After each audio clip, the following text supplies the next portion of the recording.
বালি উত্তর কলকাতার বিভিন্ন প্রান্তে যাওয়ার জন্য এটি একটি বিশেষ সংযোগস্থল হিসেবে কাজ করে। প্রতিদিন কয়েক হাজার যাত্রী এই স্টেশন ব্যবহার করেন শহরের বিভিন্ন প্রান্তে যাওয়ার জন্য।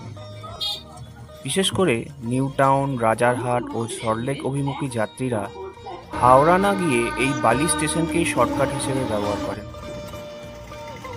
বালি থেকে একের পর এক বাস পাওয়া যায় নিউ টাউন, রাজারহাট সহ শহরের বিভিন্ন প্রান্তে যাওয়ার জন্য। অন্যদিকে ডানকুনি, সলভ, ধুলাগড় এমনকি দীঘা যাওয়ার বাসও এখান থেকে পাওয়া যায়। এছাড়াও বালি স্টেশনের ওপরে রয়েছে বালি হল্ট, যেটি হাওড়া ও শিয়ালদা শাখার মধ্যে সংযোগ স্থাপন করে। এর ফলে বালি জংশন স্টেশন না হয়েও একটি গুরুত্বপূর্ণ জংশন এবং ট্রান্সপোর্ট হাব হিসেবে পরিণত হয়েছে। সংযোগের দিক থেকে এই স্টেশন আজ উত্তর কলকাতার একটি প্রবেশদ্বার হয়ে উঠেছে।